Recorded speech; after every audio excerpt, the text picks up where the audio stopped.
वालेकुम बच्चों। आज की स्टोरी का नाम है जादू के बीज। ये स्टोरी आपको बहुत पसंद आएगी, तो चलते हैं स्टोरी की तरफ। अगर तुम ये गाय मुझे दे दो तो मैं तुम्हें इसके बदले जादू के बीज दूंगा। अयाज अपने वालिदैन के साथ एक छोटे से गांव में रहता था। इसकी उम्र इस वक्त 10 साल थी। कुछ अरसा पहले एक खौफनाक जिन ने इसके वालिद को कत्ल करके इनकी सारी दौलत लूट ली। अब अयाज और इसकी वालदा अकेले रह गए। अयाज की वालदा लोगों के घरों में काम करती और वहाँ से जो कुछ मिल जाता दोनों माँ बेटा इसमें अपना गुजारा कर लेते। फिर ऐसा हुआ कि अयाज की अम्मी की तबीयत खराब रहने लगी। अब वो ज़्यादा घरों में काम भी नहीं कर सकती थी। आखिर एक वक्त ऐसा आया कि दोनों को ठीक तरह खाना भी मुयस्सर न आता। एक दिन अयाज की अम्मी ने इससे कहा, बेटा तुम अपनी गाय शहर ले जाकर बेच आओ ताकि इसकी फरोख्त से हासिल होने वाली रकम से हम कुछ दिन अपना गुजारा कर सकें। अयाज ने सादतमंदी से जी अच्छा अम्मी जान कहते हुए गाय की रस्सी खोली और शहर की जानिब चल दिया।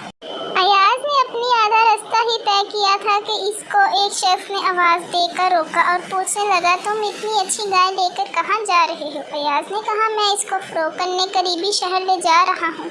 अजनबी शख्स ने कहा, अगर तुम ये गाय मुझे दे दो तो मैं तुम्हें इसके बदले ये जादू के बीज दूंगा। अयाज ने पसो पेश की तो अजनबी बोला, मैं यकीन दिलाता हूँ कि तुम गाय के बदले जादू के बीज लेकर बहुत फायदे में रहोगे।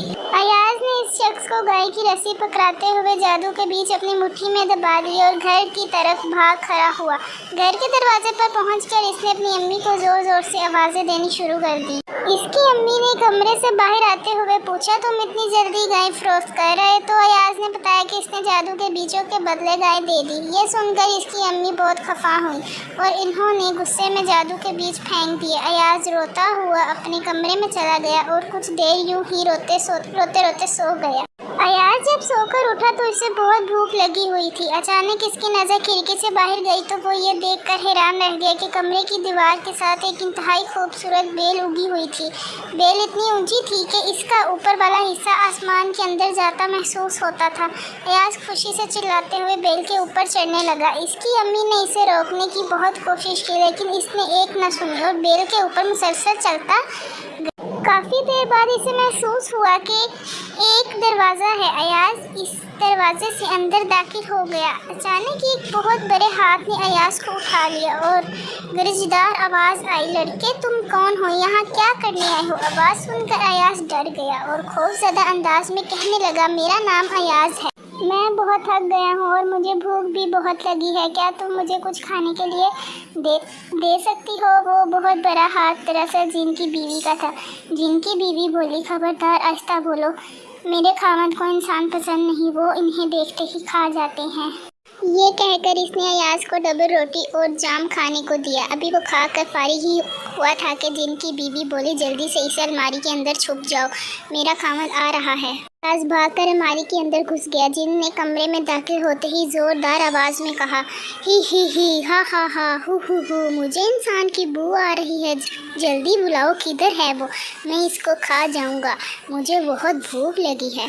जिन की बीवी बोली, सरताज आपको कभी कभी वहम होने लगता है, हमारे घर कोई इंसान कैसे आ सकता है? और हाँ, खाना तैयार है, मैंने मेज़ पर लगा दिया है, आप सुकून से खाना खाएं। खाना खाकर जिन ने कहा, बेगम ज़रा मेरा खजाना लेकर आओ, मैं इसे देखता हूँ तो मुझे बहुत खुशी होती है। मैं सोने से पहले अपना खजाना देखना चाहता हूँ। जिनकी बीवी खजाना लेकर आई तो अयाज ने अलमारी के अंदर से झांक कर देखा और हैरान रह गया, क्योंकि खजाने के इस ढेर में सोने चांदी के वो सिक्के भी थे जो जिन ने इनके घर से लूटे थे।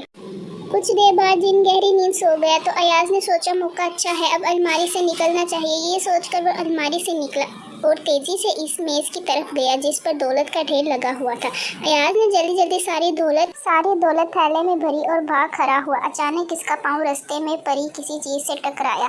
खड़कने की आवाज़ सुनकर जिनकी बीवी ने उसे देख लिया और आवाज़ दी, ओ लड़के ठहर, ये दौलत कहाँ ले जा रहा है तू? بیوی کی آواز سن کر جن بھی بیدار ہو گیا اور لڑکے کے پیچھے بھاگنے لگا۔ اب ایاز تیزی سے بھاگتے ہوئے بیل تک آیا اور نیچے اترنے لگا۔ جن متوتر اس کا پیچھا کر رہا تھا، لیکن بھاری جسم کی وجہ سے اسے نیچے آنے میں دشواری پیش آ رہی تھی اور وہ ایاز سے کافی پیچھے رہ گیا۔ گھر کے قریب پہنچ کر ایاز نے اپنی امی کو آواز دی، امی امی جان، جلدی سے کلہاڑا لے کر آئیں۔ ایاز جب زمین پر پہنچا تو جن ابھی کافی اوپر تھا۔ اس نے جلدی سے کلہاڑا لے کر بیل کا تنا کاٹ دیا۔ جن زوردار آواز کے ساتھ منہ کے بل زمین پر گرا اور مر گیا۔ ایاز اور اس کی امی کو ان کی دولت واپس مل گئی۔ اب وہ دونوں ہنسی خوشی رہنے لگے۔ شکریہ بچوں، اگر آپ کو یہ کہانی پسند آئی تو ایسی اور کہانی دیکھنے کے لیے چینل کو سبسکرائب کرنا مت بھولیے گا۔ خدا حافظ بچوں، اپنا خیال رکھیں۔